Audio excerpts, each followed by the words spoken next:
Welcome to another edition of the Amazons and Afriprenuers interview series from the stable of Agbari Multimedia Company, where we showcase and celebrate Amazons and Afripreneurs on the African continent.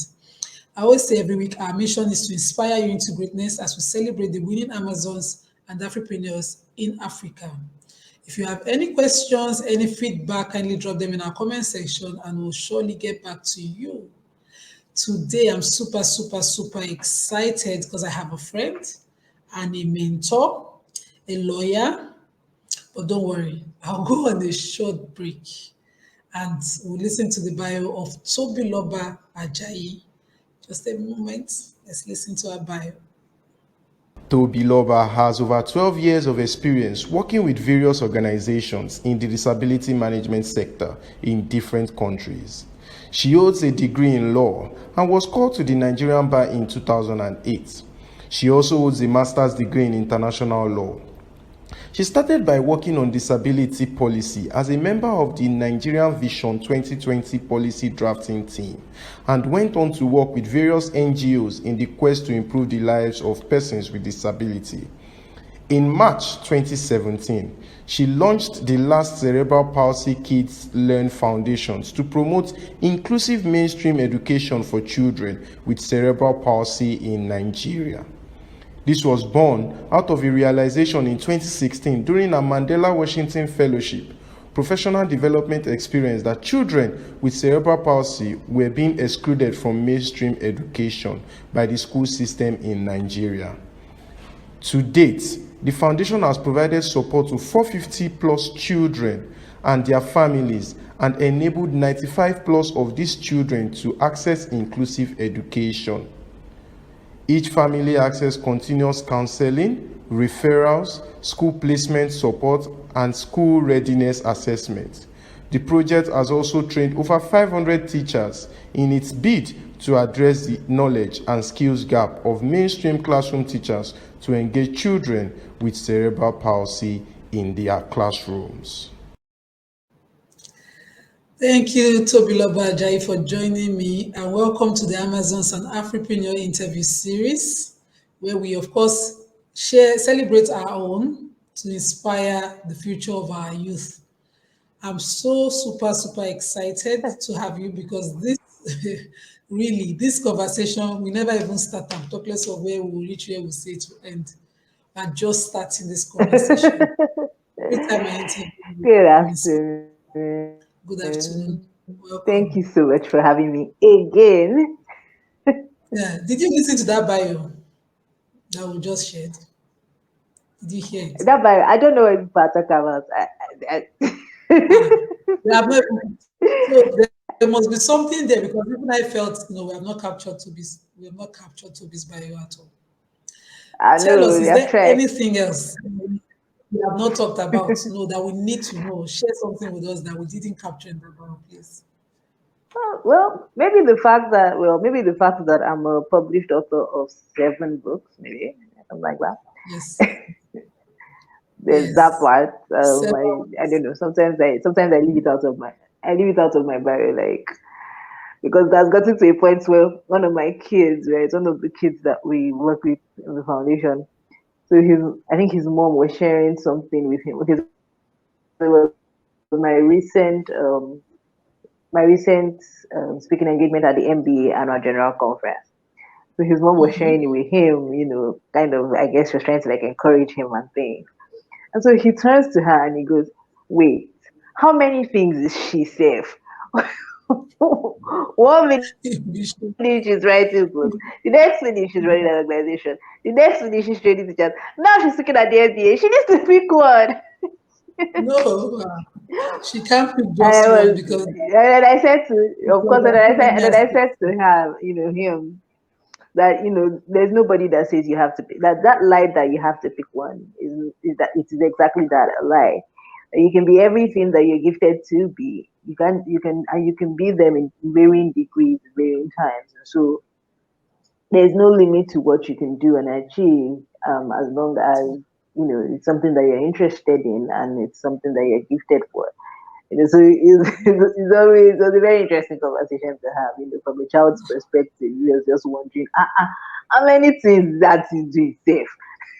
The more reason why this platform works. So Agbari Multimedia is a platform where we will share an aspect of your life with the purpose Mm, or the objective of inspiring whoever is listening. So usually interviews might just be on your work and all of that, mm, or we will go in to your mindset, mm, your motivations for things, and why you do mm. what you do. So first things first, the foundation. Let Right. people learn. Why did Yeah. you find that foundation? What inspired you into that? Let's see what that I, need was that informed your decision. I think I've told this story like multiple times. So Who in has that? 2016, in 2016, I was on the Mandela Washington Fellowship for Young African Leaders. And while I was on the fellowship, as with anything sponsored, they would do like promotional like videos, like interviews with like those of you that are part of the program.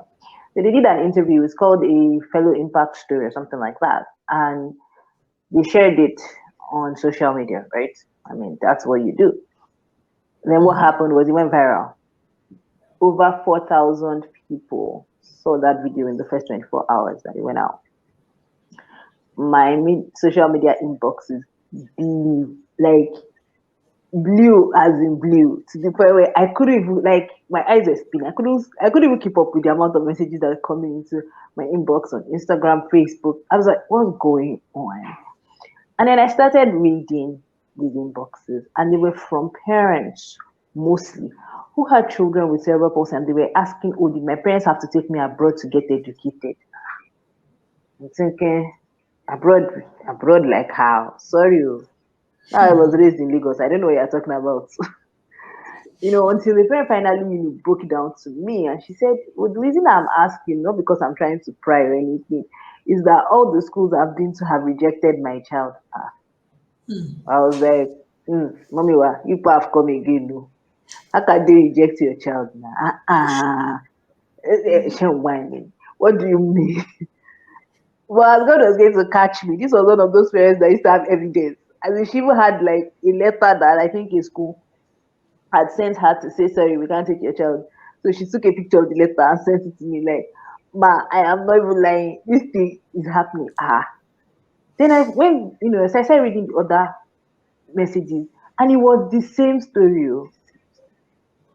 Like out of the first 10 I read, 8 people were looking for schools for their children. I said, what's going on? Because I was incredibly oblivious to the fact that schools were rejecting children. I didn't even think it was a thing that was possible. So what's going on here? So I started to ask questions. Like I called my friends who were teachers. I was like, you people, I'm hearing A, B, C, D, E. And then they cuckoo decided to burst my bubble. They were like, babe, we love you, eh? And we think that you're probably one of the smartest people we've ever met. But if it was in this day and age that you were a child, you cannot come to the school that we teach you. Ah, Can you imagine? I say why? They say, so that all the other parents will remove their children. Abi. I was like, okay, it's all right. So I went to go and have a conversation with a few of my friends that were school owners, like they owned like preschool, primary school. Okay, your own case is different. You're the school owner, you're the one that is make or break. What is your own challenge? Say, one of them was even honest. She said, I don't even care whether people want to remove their children. But my teachers don't even know what to do once a child is not quote and unquote normal. I was like, what do you mean they don't know what to do? She said, now, I mean, children like you now, that sometimes you cannot. I was like, okay. So obviously, there's a teacher training gap here. Like teachers don't even know what to do once a child is not typical. One. Two, there's also the stigmatization by society. So schools are going to lose patronage for admitting a child with special needs. So that's how we got to this point where everybody's just saying, all the schools are just saying, we don't take children. I mean, it still happened to me this term, this holiday. I reached out to a school, and I do it from time to time. I just do it randomly. I would do a random reach out to a school and say, oh, I want to find out if you if you admit children with special needs in your school, and that I'm just curious about your enrollment principles. They just told me point blank, sorry, we do not admit children with special needs here. I was like, okay, Toby, you still have work to do in 2022. Okay, and so that was the point where I realized, my goodness, there is a problem. Because cerebral palsy is the most common childhood physical disability in the world. Like, it affects over 17 million people worldwide.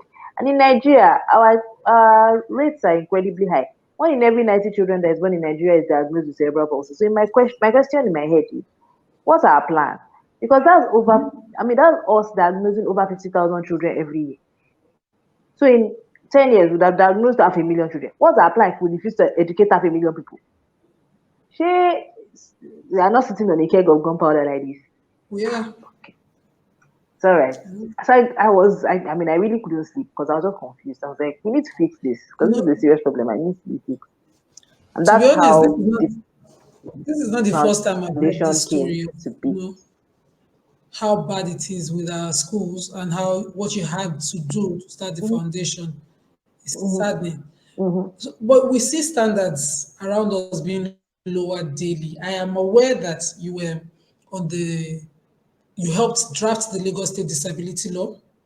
You were on that team. Absolutely. Yes, and I remember that law was done so that things could improve. My first employment, they Yeah. had to renovate around to enforce certain things and increase their employment for people living with disabilities. And their quota, they had a quota they were meeting. So I'm wondering, how do you think we can bring back excellence into our daily lives, knowing that this part of society is important to us, they are part of us, instead of the usual African, this, how would I put it, this ignorant way of looking at it, as if no, you can't admit such a person. How do we set a standard of excellence when it comes to providing every day in our daily lives? I think that it starts with how we even think about people with disabilities. And you said it. As long as we continue to think about it as the others, there's such an othering that is part of our culture as people with disabilities. As long as we think about it as them, like, it doesn't affect me. And the thing that makes me laugh, I tell this to people all the time. I said, you see, the easiest community to join in this world is the disability community. All it takes is one accident, and you're automatically a part of the community. And I tell people, these things we ask for, accessibility, accessible buildings, accessible this, accessible that.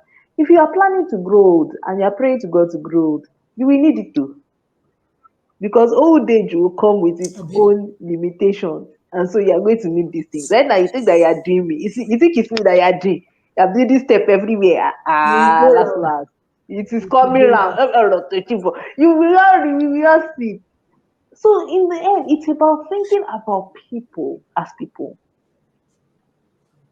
When you see it's as long as we continue this othering or the people that have disabilities, instead of thinking about it as this is about all of us, how can we make the society work for every single person that lives in it? That's the way that we're going to bring back excellence. When we begin to think of, okay, all of the people that are going to use this space, what are the things how can we remove the barriers that currently exist in this space for them? Then we will build excellent spaces. It's not about let's tick a box, build a ramp. Those things are good, but they're just a small, minute part of actually building excellence and inclusion. It's the way that we think that really drives it. Because think about it. I'm sure you yourself, some of our pedestrian bridges. Yes. Pedestrian bridge, they're not those ramps that are on those pedestrian bridges. Maybe you know that even you go, that nothing's wrong with you. You cannot use it as it. Yes. Because it is so steep, Yes. If you climb it, you are looking for trouble. I don't want to mention location. There was one. Before There you are get plenty, it's not only one. There I don't are want to plenty. mention that particular location. There are plenty that will, even you that nothing's wrong with your leg, if you try it, It's a suicide mission. But somebody would Hmm. tick a box somewhere and say, we have built ramp for them. Because the person that's implementing it is thinking it's for them. They're not Hmm. putting themselves in the shoes and saying, how would I build this thing in such a way that it says all of us? Hmm. And that's why I said it's not about ticking boxes, it's not about putting quotas. No, it's about thinking about how we think about people with disabilities as actual human beings that we need to think about when we are planning and say, okay, how can we make this thing work for all of us? The truth is that if there is a ramp and it is well done, the people that will use the ramp the most will not even be people with disabilities. The people That's that the will first only drag the ramp with us are all those mothers. They are all those mothers with strollers. yes. Yes. They will drag the ramp with us Why we because it is well digest done. this that you And just so when said we for us as mm, against for them. So think of mm, every different aspect of society when you think of yes, developments. Imagine Lagos building, developing the mega city, and in their mm, plans, we do not see full implementation of every aspect of society when the needs of people mm-hmm, living with disability comes. Did you know a story broke a month ago where an old woman, after climbing the bridge at Berger on yes, the Lagos Ibadan Expressway, she died. yes. She died at the top of the bridge.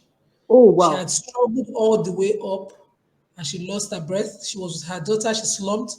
They didn't get her Oh to the wow. hospital before she passed. In fact, they were just there Oh rushing my. her. You know, the usual Africans, they by me, Mm-hmm, and then eventually they were able to assist them to the hospital, but she was mm. declared dead at the time she got to the hospital. So the Oh need to wow. be conscious and deliberate about this development is not for Mm-hmm. them. It is It's for not for us. them, oh, it's for all of us. Let's digest that while I'm going on a short break, a short musical break. When I come back, we'll continue with the Okay. interview. Please stay tuned.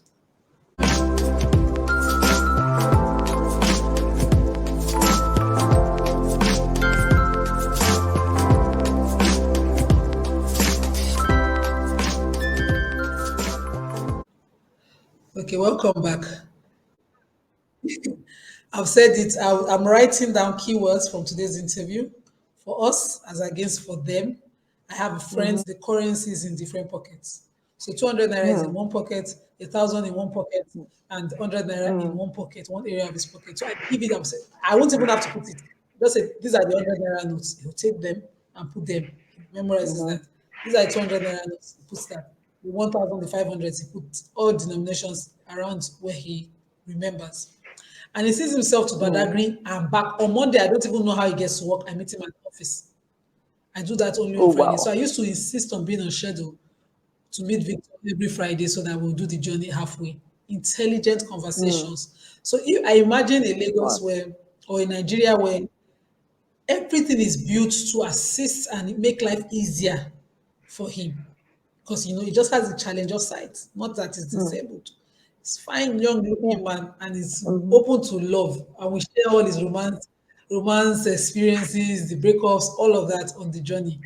I miss it mm-hmm. now that he's moved to Ikorodu. So, but Yeah. you are a Well, writer. You have several yes. awards, written several books around this same Mm, topic, to inspire. mm. I would like to dig into your mind. What are your strategies? What are your risks? What are your challenges and what strategies do you have to combat your, challenges every time? So I think that for me, what are the challenges? I mean, it's the challenges are pretty common for most of us. The inaccessibility of society is just it's constantly a major challenge. I mean, every time that you step out of your house, inaccessibility is staring you in the face, and so it's that's always the first thing. And then you're going to deal with people's stigma every day anyway. And it's gotten to a point now where I think even my driver now has developed a thick skin. Back in the day when he first started driving me, he used to get very angry when we would go out, and you know how maybe he takes me somewhere and all the drivers like congregate and stuff, and then all the other drivers would be running comments, not knowing that he's my driver, right? They'll be all running comments about me. And he always, of course, there's always disparaging comments, and then he would get very upset and almost get into a fight. And I'm like, Ogaga, be calming down because this is going to happen almost every day. You have to get used to this thing. So you deal with so there's and the part with the conversation we don't have is about the intense mental stress that it can be to know that you have to mentally prepare yourself for that every day. Like the mental preparation that it takes to step out of your house. Right? I mean, people don't even realize how much of a stress that is. And then you add that to the high cost of literally just running your life. I always tell this story about how when I got my first job, I think on my first job, so you know how it is entry level jobs. It's not like you're earning that much money and everything. And my other colleagues, everybody was jumping boss, jumping down full, and they're still trying to save something. And on that job, I remember that about 60 to 70% of everything that I earned in the month went into just getting myself to and fro from work. My cost of transportation was triple what my colleagues were spending because I mean inaccessible transportation systems, which meant I had to either have a car or take a cab. So while my mates were saving money, I was just using my money to try and get to work. And so people would ask me, so why did you keep doing it? I was like, so I'll not have work experience, Abby. I mean, I didn't have work experience, so I just kept doing it. So I just kept going because, again, society is not. I always tell people that as long as we're in a society that doesn't even see you as valuable, you're going to end up having to defend your right to exist in spaces. So you're going to spend a lot of time doing that, defending the right to exist in spaces. And the earlier you know that, the better for you. And then you're able to face that and then decide whether you're going to be like me and say the next generation cannot suffer like this, which kind of why I do the work I do. I'm like, next generation cannot. No. Okay, no. The next generation cannot suffer this kind of suffering. It's just too much. The societal stigma, the lack of access. So everything is triple the cost for you. If you're going to go, they always say, oh, free healthcare for people with disabilities. Yeah, right. Ask any person with disability, how many of them have been able to ever access free healthcare. Your healthcare costs. Yes, first of all, if you're even a female with a disability, your own has first of all met Tisha if you are going to the average Nigerian hospital.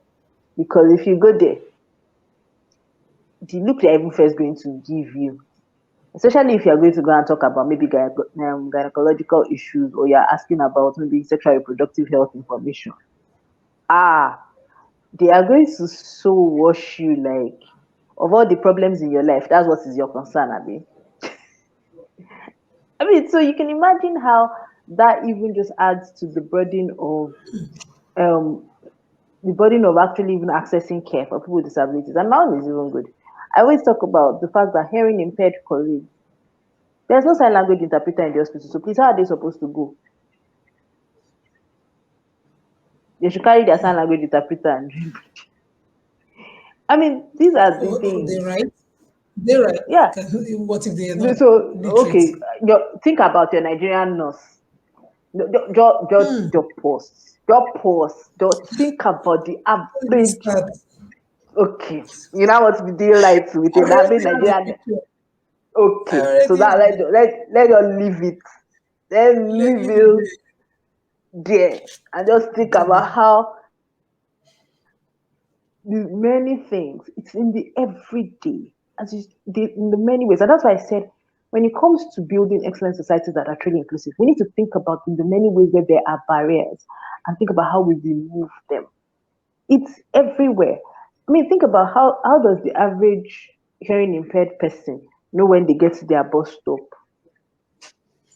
if they can't see a signpost? If they are going out at night and they can't see a signpost, how would they know when they get to their bus stop? So it's simple things like that every day. So that's why we usually say that disability becomes a cause and an effect of poverty. It becomes both a cause and an effect because, especially if you're living in Africa, disability increases your cost so much. And then sometimes some people become disabled because of poverty. I've seen so many. I have friends who work in the visually impaired community, and they'll tell you that there's so many people that are visually impaired today that would not have been visually impaired had they had access to healthcare early. But because our healthcare cost is out of pocket and they couldn't afford it, they ended up losing their sight. Yeah, so it's all of these things. It's a very I had an interwoven experience situation. paying out of pocket last Mm, week for health. I didn't mm, find it funny at all. It was, I aha, couldn't even meet it. I just did not okay. have where to run to, so I had to negotiate with them to pay in installments Installments. and and take half part of the treatment when I could have taken full for the treatment. So I can only imagine a person who cannot even say within this period of time I can raise money, and Exactly. how, and the helplessness of having to go back home to just sit Mm-hmm. down and wait for fate. No, And wait I for just faith. can't. Ah, so we need to certainly be deliberate about this, so we are not a serious society. Ex- So Biloba, exactly. your foundation, you know, Mm-hmm. your foundation has been grooming a lot of children and helping a Mm, lot of families. In fact, I could say thousands of families have benefited from that foundation. mm. What would you say is your reward when you, what would you say, does it, the outcome, is it commensurate to the compensation you want, or is there more that you'd love to see? I think that for me, my biggest outcome is always the kid. I mean, today I have smiled my face. I've almost smiled my face off. It's back to school season. Our children are going to school. Mothers are tagging me on back to school posts. Some children are going to school for the first time. Their mothers never thought that they would ever see the day that their child would wear a school uniform, but their children are going to school for the first time. One of my kids, she just got promoted to the big class. You know, when they start using Bible. Eh. So she just got promoted to the big class, and she's excited about the fact that she's no longer using pencil, that she's going to be using Bible. And her mom was like, In your class? with this your chicken scratch, then you they use Vero.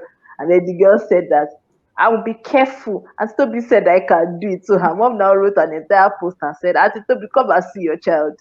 You know, those are the things that give me the utmost joy. I mean, those are the things that are the reward for the work. It's I don't think that there's any physical financial compensation that can that can just be commensurate to the joy that comes with seeing kids who were not expected to be able to do any of these things be able to do them and do them excellently, especially when I see the kids beginning to believe in themselves, and so they're even the ones talking back to their mothers and saying, I can do it, stop doing it for me. And then their mothers are like, come and see your child do. And I'm like, okay, now we're talking. So for me, that for me is the reward. It's seeing the kids progress, thrive, do the things that they're only expected to do, that doctors have told their parents would never be possible, and just basically break all of those stereotypes that have always existed. So I would like to dig into your head, though. Me, I'm going to be tapping, tapping, tapping from all your knowledge today. For the benefit Thank of you. those watching, young people who are watching, who get to see this interview, in life in Africa, we have this definition of success, failure. Some people would call a person failure for just what you'd call an attempt. And Mm, so an attempt, you could also try it several times. What mm-hmm. exactly would you say is your definition of success? Or how would you say you see failure? What would you consider? Are they two different things, two extremes, or the Yeah, same thing? I define success. I really think that success is doing the thing that you were born for. I don't think that you can measure success by possessions or number of degrees. Or, mm-mm. I think that it's doing the thing that you were born for. So you can make all of the money in this world, you can have all of the degrees in this world and still be an utter failure. I think it's finding the thing that you were born to do and doing it. That for me is success. And I think that, failure, I don't think that failure is fatal. I feel like failure is feedback. If you do something and it doesn't succeed, it just tells you that you haven't found how to do it yet. And so failure is not a destination, it's an event, it's feedback. It's basically just telling you, okay, you can do this thing better, or there are better ways to get this thing done. Simple. So I don't know. I don't know where they I get love, all I those love their definitions of failure and because I've always success. said that one are the same. So failure for me is continuous attempt, while success is Yes, the is the outcome of It's your the several outcome. attempts. Yeah. So So but I love this. I love that doing the things that you were born to do can be yeah. considered success because a lot of us have some things that are in it and it makes life fun. And so when you find your passion along that line, then you can call it a passion. And so Mm-hmm. doing what you're born to do naturally, you're gifted at, that it comes easy. So that's success. But your several attempts to sharpening your skills can be called So failure, but not negatively the way the word yeah, it's is just used. feedback. It's just feedback. It's feedback. Feedback, yes, I love it. I love inspire a young aspiring Tobiloba, any young girl with the same dreams or even bigger dreams, stepping Hmm. into campus today, aspiring to become as successful as you, at what you do. What would you advise their choices now should be as a young undergrad? I would say that this is going to sound very funny. I would say fail early, fail fast, fail quickly because you will fail. Fail early, fail fast, fail quickly. So try many things. Don't make some of the mistakes that some of us made. I mean, someone like me, I was trying to play it safe. So there was many things that I should have tried when I was younger that I didn't try because, like, trying to play it safe. So I'm like, don't play it safe. Try it. Try things. Fail at them. Fail quickly. Learn your lessons. Failure is feedback. So take the lessons quickly. Reiterate, try again so that you find the things that you're great at. And then you can actually hit while the iron is still hot. And then you can go and do the things that you want to. And then don't let people put you in a box. Especially if you're a female. God. They're going to just tell you, oh, this is how women should behave. This is how I remember being in secondary school and being told women are not supposed to be seen. Head. Women are supposed to be seen. They're supposed to be heard. I was like, my spirit like there was a revolt in my spirit. It's like, what is wrong with you? So I asked, oh no, women are to be seen, not heard. So you're supposed to be all quiet and just sitting pretty. I'm like, sorry, but this cannot be me. I mean, I was not designed for just sitting pretty and stay. Like my home economics teacher, my home economics and home management teacher just had a serious problem with you are too loud. And I'm like, sorry, ma, but I don't know how to be any other way. So don't let society put you in a box. It's going to tell you, oh, you're a woman, you shouldn't do this. Oh, you're a person with a disability, you shouldn't do that. And the truth is that some of it doesn't even come from a bad place. So it comes from a place of there's concern. But you see that concern, if you allow it, it's going to put you in the box that you were not created for. So find what you were created to do. And then don't be afraid to fail at it. Try. Take the feedback that failure gives you. Reiterate and keep going. And don't be afraid to reinvent yourself. So the fact that you started as one thing and then you realize, oh, okay, I could be more, I could be more, I could be something different. Go ahead and be more. Go ahead and be something different. It doesn't matter that, oh, you used to be known as this person. You want to be something different, you want to be more, you want to add more to your portfolio, please go ahead. Don't let anybody tell you how many things are you doing. You can do all things. you know. So don't let yourself be put in a box. That's what I would tell a young undergraduate, a young person who is, starting out Thank you so much. The one that I cannot leave is be yourself and now. don't be Please be afraid to yourself. reinvent yourself. So when you Don't go be into afraid. don't go and hide trying to conform. It's good to Mm, be law abiding person, but in doing that doesn't mean you should lose yourself. And then exactly. reinvent yourself as you grow. So As as you you grow, learn, yeah. apply what you learn and reinvent yourself. I know Absolutely. that you're on social media. You're Tobiloba Mm-hmm. Ajayi on Instagram, and I think Yeah, that's the same name yeah, Facebook on and Facebook, Twitter. on Yes. yeah, on Twitter and And LinkedIn. your mentoring group, of course, is Let's CP Learn. Yeah. And I hope that you start other ones for younger adults. So most I people would be able to I volunteer and work with you. Yeah, I mean, the thing is, I focus on children because with children, it's easier to mold. It's easier to mold children. When you're dealing with young adults or adults, mindsets have been fixed. And Have been fixed. mindset change is hard. Please, I don't the energy to change But one mindset. I I would they have have, molded 15 children. Let's not. yes, so While I'm good. busy trying to change one young adult's mindset and getting them to see possibilities, 15 children are already flying. So I just told myself, you know what? We shall focus on these children that we can still change right You now. can teach. And Okay, that's you good. know, That's good. mhm. That's really good.